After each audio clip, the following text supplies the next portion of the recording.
সবার আমি ছাত্র, নানান ভাবের নতুন জিনিস শিখছি দিবা রাত্র।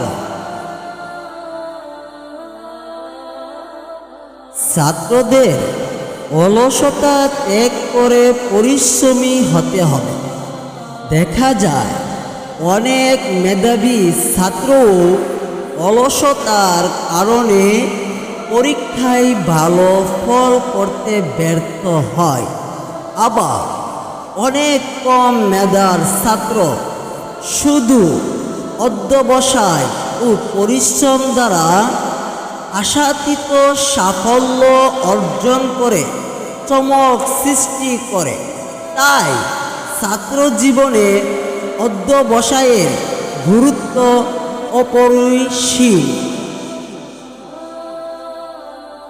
স্বাস্থ্যই সকল সুখের মূল, আর সুস্থ শরীরের বাস করে সুস্থ মন।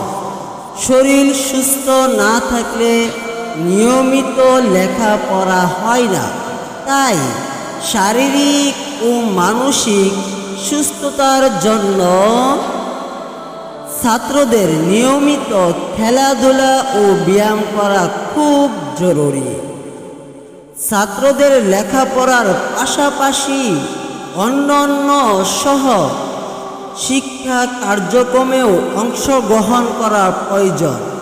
বিতর্ক প্রতিযোগিতা, উপস্থিত বক্তৃতা আবৃত্তি, গজল, কোরআন তেলাওয়াত, কেরাত, নাতে রাসূল, হামদে বাড়ি তালা ইত্যাদিতেও তাকে অংশগ্রহণ করতে হবে। ছাত্র জীবনের দায়িত্বের দুটি দিক রয়েছে।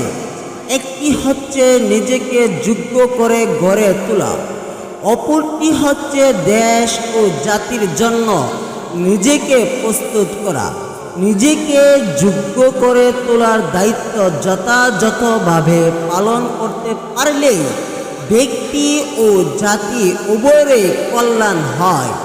ছাত্ররা দেশ ও জাতির ভবিষ্যৎ কর্ণধার, আশা আকাঙ্ক্ষার প্রতীক, শিক্ষা ও সংস্কৃতির ধারক।